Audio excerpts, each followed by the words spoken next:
The day I was diagnosed with stomach cancer, Kate proposed to me. Minutes later, outside the ward, I saw my fiancé holding another woman and saying, "Honey, just wait a little longer. Once she dies, the property will be ours. I love you." Later, at my wedding, Kate came, holding the same engagement ring. He hoped we could get back together. My husband, Bennett, squeezed my waist and said, "Mrs. Bennett, from now on, you only have eyes for me." I replied, "Okay." 1. The day I was diagnosed with stomach cancer, my boyfriend, Kate, proposed to me. Looking at the several-carat ring in my hand, I was overjoyed. Finally, my love for Kate was reciprocated. The other patients in the corner of the ward were all applauding for our love, their eyes filled with envy. I nodded in agreement and reached out to him, letting him put the diamond ring on my ring finger. Persian cat, close your eyes. Kate's phone rang. "Darling, I'll take a call." A few minutes later, Kate came back. Putting the diamond ring in my palm, he said gently, "Darling, I'm sorry, I have something to do now." I nodded understandingly and let him go to work first. Kate got up and left. I looked down at the diamond ring in my palm, then at the patients in the next few beds. They were all happy for me, which warmed my heart. I couldn't help but put the ring on my ring finger and took a photo and posted it on social media. I'm not alone anymore. Soon, many friends commented. My cousin Zanna called me. "Sister, I just saw your social media post. Are you getting married?" To Kate? I looked at the door of the ward. Kate hadn't come back yet. I walked towards the door of the ward. "Yes, that's right. But sister, you and Kate. Talk about it later." I hung up the phone and looked at the two people opposite. They were hugging each other, and this man had just proposed to me. I was stunned. Kate kissed the girl on the corner of her mouth and said, "When I get her inheritance, I'll marry you." The girl said naively, "You said it, don't go back on your word." Kate chuckled.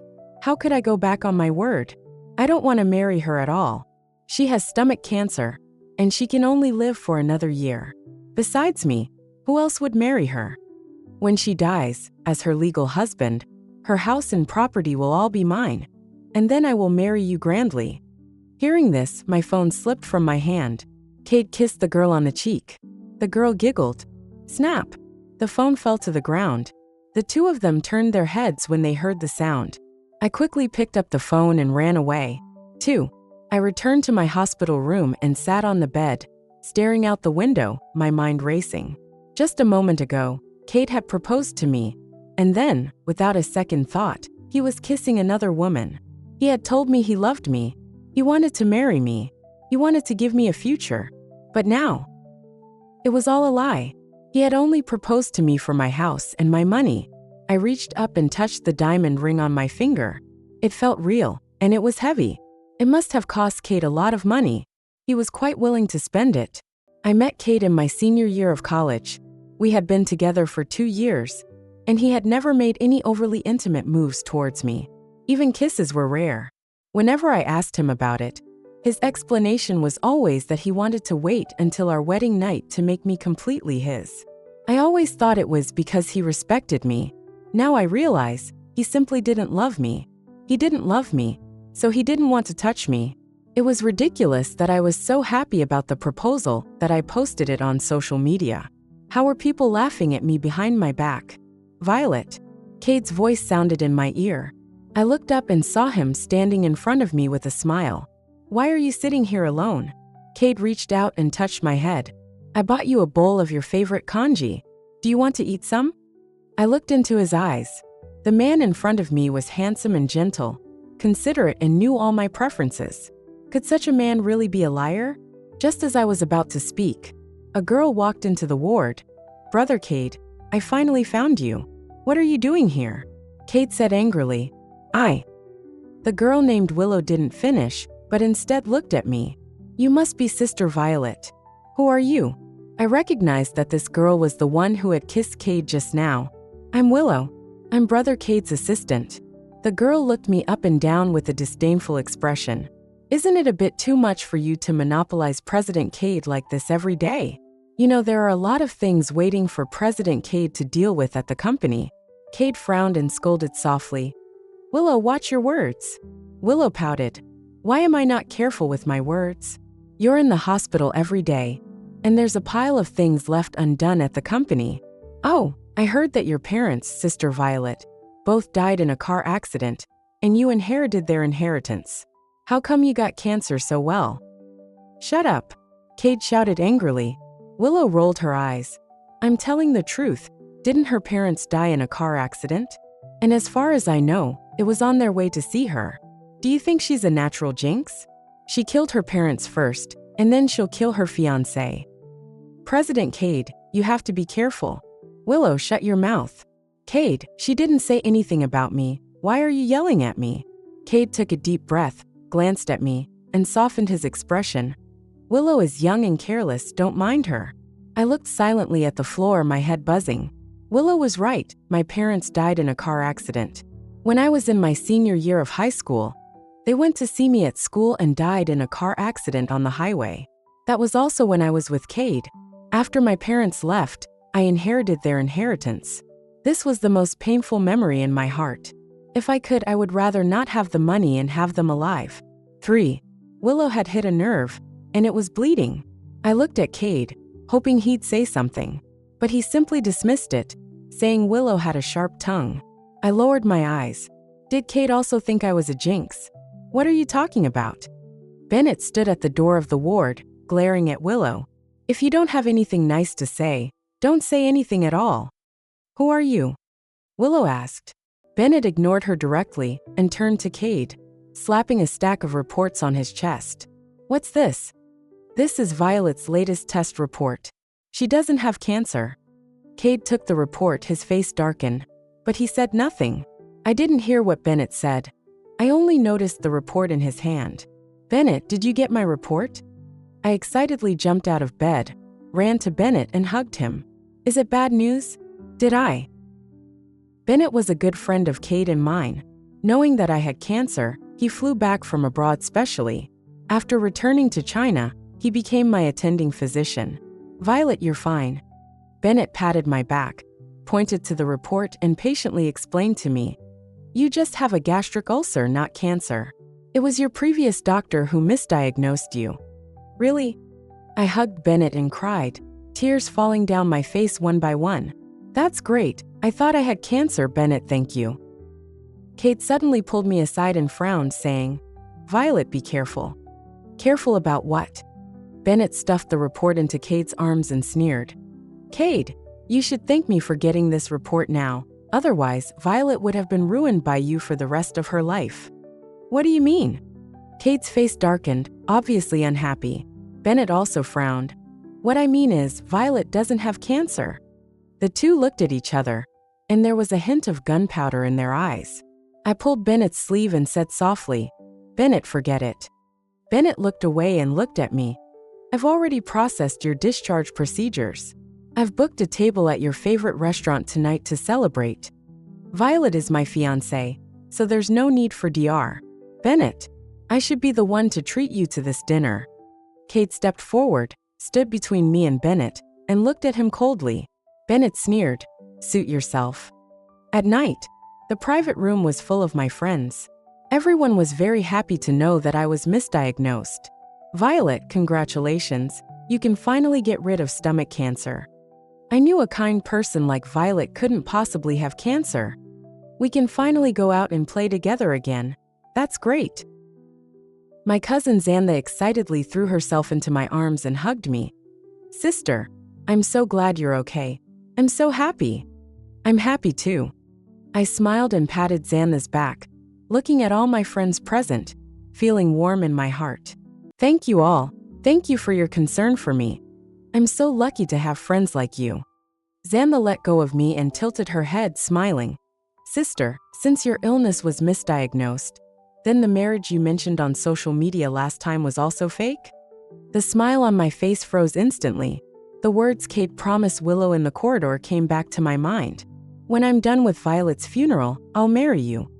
I looked down at the diamond ring on my ring finger and suddenly felt very ironic. Sister, what's wrong with you? Xantha looked at me a little bewildered. At this time, a birthday song sounded in the private room, and Cade pushed in a big cake. Wow, so romantic. So handsome. The two of you are getting more and more compatible. When are you going to have a formal wedding? Everyone was cheering. The atmosphere was very lively. I didn't want to spoil the mood, and I tried to squeeze out a smile. But when I saw the person behind Cade, I couldn't smile anymore. He actually brought Willow with him. Willow followed closely behind Cade, and seeing me a little uncomfortable, she immediately introduced herself familiarly. I'm Willow, Violet's good friend. We had only met this afternoon, and now she's saying here that she's my good friend. I was really speechless by her rhetoric.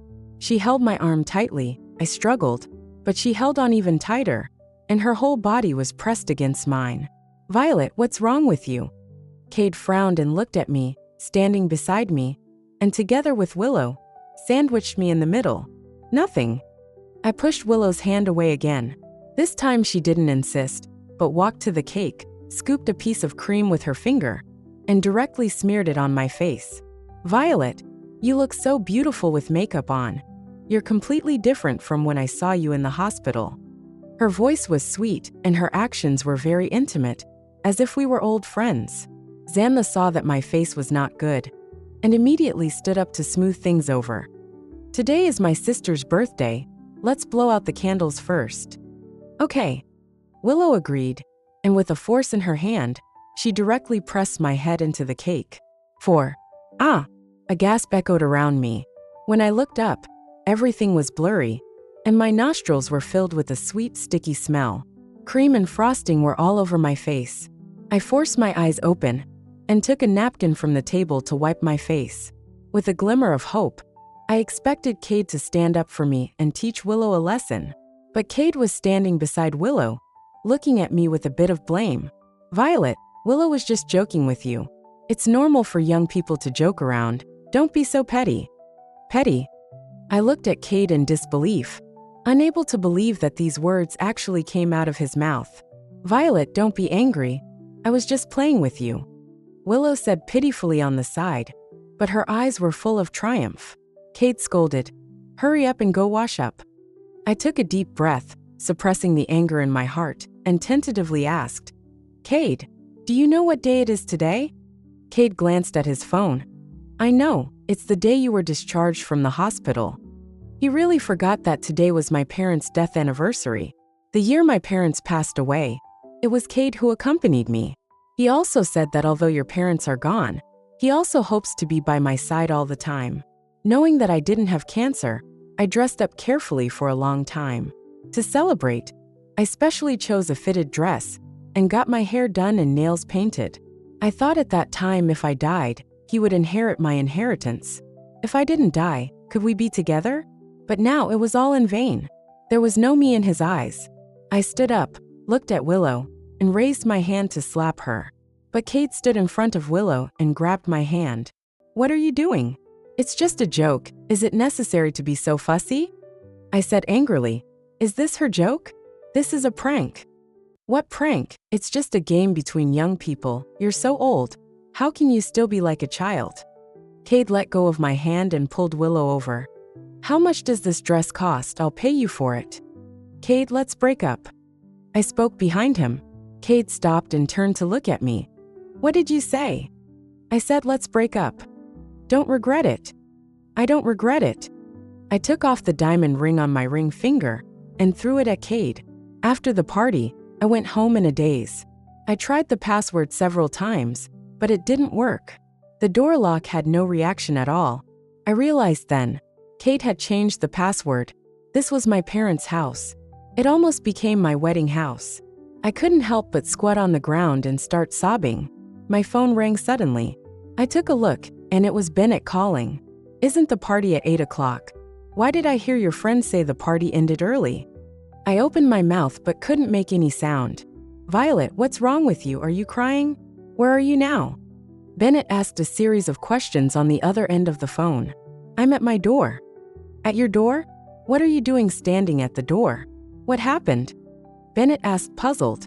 I shook my head and just said I forgot the password, but I didn't tell him that Cade had changed the password. Then wait at the door for a while, I'll be right there.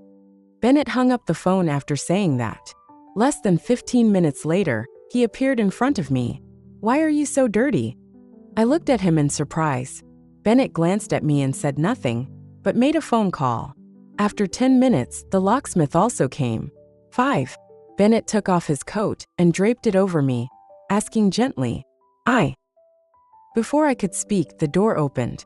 The room was a complete mess. Snacks, takeout and Kadi, express delivery, trash were everywhere. There were also unwashed dishes in the kitchen. My heart sank, and I immediately ran into the room. The bed was also messy, with obvious signs of someone having slept in it. Thinking of how Willow and Cade had humiliated me at the party, I felt disgusted. Suddenly, my stomach churned and a wave of nausea came over me. I covered my mouth and retched, then immediately took out my phone and called Cade. "Why did you let Willow live in the house my parents left me?" As soon as the call connected, I couldn't help but ask. Cade sneered. "Violet, have you forgotten that we've already broken up?" "Yes, we have broken up. But how could you, without my consent, let a stranger live in the house my parents left me?" I was so angry I was trembling. I heard Willow's panting on the phone. Cade immediately hung up the phone. After a while, Willow sent me a WeChat message. It was a bed photo of her and Cade. In the photo, Willow was wearing the engagement ring. I threw my phone away hard. I felt dizzy. When I woke up, I saw Bennett sleeping on the sofa. There was an ice pack on my head. It must have just been changed. I looked at his eyebrows and remembered that in the past 20 years of my life, Bennett had been with me at every major turning point. The only time my parents passed away, he was studying abroad and couldn't accompany me. In my senior year of high school, because of too much pressure, I fainted after learning of my parents' death. When I woke up, I was already lying in the school infirmary, and it was Cade who took care of me. In order to take care of me, Cade specially skipped class and stayed by my bedside. I was so confused at that time. I only remember that Cade was holding my hand and comforting me softly.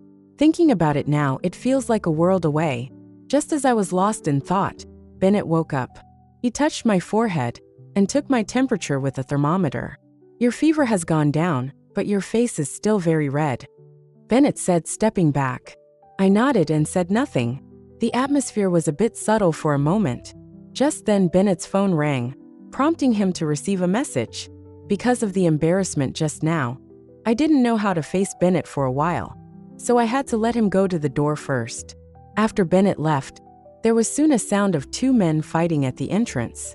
I quickly got up and found that the person fighting with Bennett was Cade. "You." I looked at them blankly. "Violet, after you broke up with me, did you get together with Bennett?" Cade looked at me with suspicion in his eyes. Thinking of the photo I saw last night, I couldn't help but breathe quickly. My whole body began to tremble. "Violet, you said you liked me before. Were you lying to me? You've always liked Bennett, haven't you? So after we broke up yesterday, you immediately found him to keep you company, didn't you?" Seeing this, Bennett rushed over and punched Cade in the face. Cade was knocked to the ground by Bennett, but he quickly reacted and swung a punch at Bennett. The two of them were fighting again in a moment. I rushed between them and pushed Cade away. "Cade, you bastard. You know very well what you did with Willow. How dirty are you? You're dirty yourself. Don't think everyone else is as dirty as you." Cade was pushed by me and hit the wall. He looked at me incredulously. 6. "Violet, you never used to help Bennett before. And now you're pushing me away for him?" I didn't want to listen to him anymore, so I could only force myself to ask Cade coldly, ignoring the discomfort in my heart. "Cade, this is the house my parents left me. Why did you let Willow live here? She just graduated and doesn't have a house. And this house was empty, so I let her live here first. Do you know, this is the house my parents prepared for me to get married in." I didn't know. "Did you and Willow spend the night together yesterday?" "No, you broke up with me yesterday. How could I be with someone else?" I pointed to the paired items in the room. It was obvious they were for couples. Cade was stunned for a moment, and when he finished listening, his face was full of disbelief. "I've never been here. It's always been Willow who lives alone." I was too lazy to argue with him, so I directly pulled out the photo that Willow sent me from my phone. "Cade, is this the engagement ring you gave her? Now that you've already given the ring to Willow, Don't come to bother me anymore. Let's just part ways amicably. Don't end up not even being friends." After seeing the photo, Kate's face turned pale instantly. "No. I didn't propose to her. This ring, maybe she stole it." I shook my head and said indifferently, "I don't care about that. Whoever you want to propose to is your own business. Let's just end it here. Also vacate my parents' house. Otherwise, I'll report you for trespassing." Kate left dejectedly. I don't know if Kate went back and had a big fight with Willow. After all, Willow had put a big green hat on him. I found a cleaning service to pack up Willow's things and sent them to Kate's company. After that day, Willow and Kate completely disappeared from my life. My parents' house had been lived in by Willow. I felt dirty, so I found a renovation team to redecorate it. My cousin asked me to go back to live there several times, but I didn't go. My uncle and aunt were very kind to me, but after all, that's not my home. Fortunately, Bennett's mother heard about what happened to me and called me, insisting that I go live at her house. When my parents were alive, I often went to Bennett's house. My aunt liked me, and Bennett's house even had a bedroom specifically for me. After Bennett went abroad, I never went to Bennett's house again, and I haven't contacted Bennett's parents either. "Aunt, I'm sorry to disturb you." "What are you talking about, Violet? You grew up watching Aunt grow up. How could you not contact Aunt for so many years?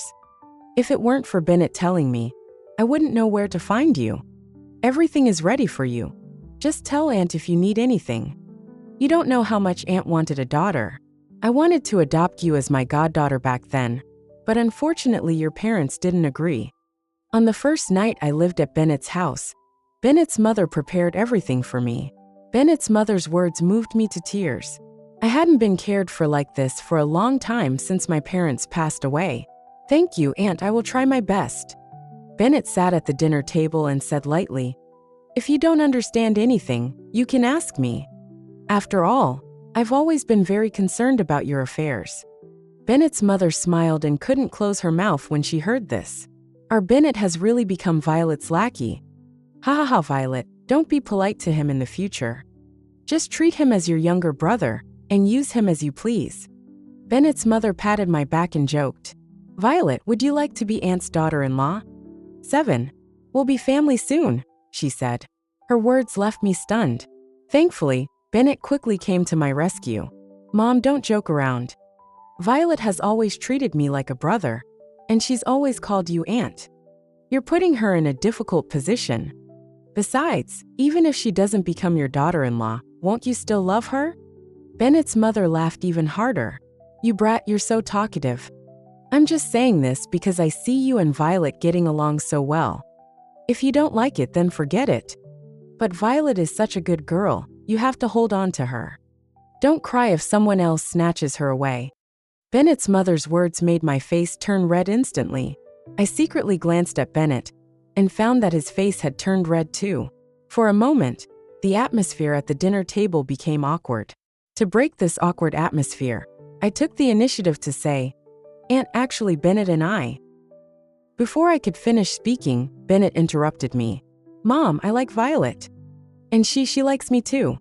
I nodded silently in response. Bennett's mother was instantly overjoyed. She forcefully gave me an ancestral bracelet and kept praising me for my good taste. "Violet, if that stinky boy Bennett bullies you, just find Aunt, and Aunt will do justice for you. We won't recognize him as our son anymore, right, Aiden?" Bennett's father nodded. "Mom, I am your biological son. You're actually taking Violet's side against me. If you dare to wrong Violet, your dad and I won't recognize you." "I won't, I love her too much," Bennett promised. "Violet, do you remember what Aunt said?" "I remember, Aunt." Bennett's car stopped downstairs from the hospital. I was about to let go of his hand, because holding hands right after arriving at the hospital didn't look very good. But Bennett held my hand tightly. "Violet, don't worry. You are Violet's daughter. Even if they know our relationship, they won't take special care of you. After all, my parents never play favorites." I nodded with a smile and walked into the hospital with Bennett hand in hand. After a busy morning, I could finally relax. It turned out that it really was just a gastric ulcer, as Bennett had said. I heard that the probability of misdiagnosing a gastric ulcer as stomach cancer is very small, only 1 in 10,000. Unfortunately, I was the unlucky one. Thankfully, Bennett came back. Bennett and I made an appointment to eat at the hospital cafeteria. Unexpectedly, as soon as we sat down, Cade appeared in front of us. I looked at him unhappily. "Cade, we're over." Cade ignored me and sat directly beside us. "Violet, I know I was wrong. I haven't been able to find you these days, and I've thought a lot. I feel like I can't live without you. Let's get married. I promise I'll be good to you. Can you give me another chance?" I looked at Cade as if he were a stranger. I used to think I couldn't live without him, but now the facts have proved that people can change. Out of my past love for him, I didn't expose the truth about Cade wanting to marry me. "Cade, you can see for yourself. My boyfriend now is Bennett. And I've already agreed to Bennett's proposal. As for you wanting to get married, whoever wants you, go find them. I'm no longer interested. Besides, I can't tolerate sand in my eyes. I'm not like you. I can't pretend nothing happened." Cade's face looked a bit ugly. 8. Violet, listen to me explain. At the hallway that day, I just wanted to comfort Willow. You know, I've never liked her. I said that just to keep her from making a scene. I scoffed. If I hadn't heard him say those words with my own ears that day, I might have believed him. "Cade, I don't say something is to give you face. Don't make me look down on you. Cade, please leave. This is the staff cafeteria, not a place for an outsider to perform." Bennett said coldly. Cade slunk away. Bennett sat beside me, watching everything silently. "Violet, would you consider marrying me?" Before I could react, Bennett put a gold ring with a large diamond in the middle on my finger. "You. When did you buy this?" Bennett smiled and ruffled my hair. "It's been a long time. I've long decided that you would be my bride. When I was abroad, when I heard the news about your parents, I was eager to come back. Later, on my way to the airport, I had an accident and was in a coma for half a year. When I woke up, I came back to China and found out that you were with Cade. Did your parents know?" "They didn't know. My friend told them I was going to an internship where there was no signal. So that's how it was. You're such a fool. Why didn't you tell me about this? I want you to be happy, and I don't want you to have a burden. So that's how it was. I understood. If I knew Bennett was injured because of me, I would definitely feel guilty about it. So you bought the ring at that time?" "Yes. At that time I wanted to propose to you as soon as I returned to China. Later, I found out that you were with someone else, and I didn't have a chance. So I went abroad again. I originally planned to never see you again in this life. But I couldn't help but want to see you, so I sent my resume here. Unexpectedly, the day before I returned to China, Xantha told me you had stomach cancer. What if I really had stomach cancer and only had 1 year to live? Then I'll spend a year with you, and in this year, your world will only have me. I'll accompany you, over mountains and over rivers, to any place you want to go. Then what about your job? In my heart, nothing can compare to you. So you've been wearing this ring all the time?" "Yes. After you broke up with Cade that day, I've been wearing it all the time, waiting to propose to you at any time. Violet, will you marry me? Let me take care of you for the rest of your life." Bennett suddenly knelt down on one knee. The medical staff around were all saying, "Marry him, marry him." "I do." I smiled and nodded, agreeing to Bennett's proposal. After I said that, Bennett pulled my hand and ran. "Bennett, what are you doing?" "Getting the certificate. Before you change your mind, let's get the certificate quickly, so you can't regret it." "You're silly. My hookup is still at home." "You silly girl. You can get married now with just your ID card. You don't need a hookup." That night, I posted our new wedding ring and our marriage certificate on all social media. "Bennett, it's so good to have you in my life." On our wedding day, in the dressing room, my cousin Xantha looked at me with a happy expression. "Sister, you look so good today. You look radiant." I smiled. "Does it mean I didn't look good before?" Xantha thought about it seriously. "Actually, it can't be said that you didn't look good. But I always felt that there was a deep sense of fatigue between your eyebrows. But now it seems that it was the fatigue that Cade brought you. Now that you've dumped him, everything is fine. Brother-in-law is still the best. Xanna, sister asks you, did you secretly tell Bennett about my affairs all these years? You little traitor. Sister, I'll go see if there's anything else that hasn't been prepared in the banquet hall. Xanna found an excuse to slip away. I looked at myself in the mirror, and indeed, my condition was much better than before. Maybe before I could pretend to be happy and strong, but inside, it had already lost the source of nourishment. Cade. I silently recited the name. The resentment I had for him seemed to have diminished a lot. Maybe it's because if he had really married me, he might have really ruined my life. Violet, everything will be better in the future. I said to myself in the mirror. I didn't have my parents at my wedding, but I had my loving uncle and aunt and cousin with me. When my uncle and aunt put my hand in Bennett's hand, it was held tightly. Just then, a video was playing on the big screen behind. Daughter, today is your wedding day. Mom and Dad hope you will always be happy. I cried. Bennett hugged me and said solemnly to my parents on the screen, Mom and Dad, I will be good to Violet for the rest of my life. Don't worry. I looked up at the clouds in the sky. Mom and Dad, did you see it in heaven? I finally found my own happiness.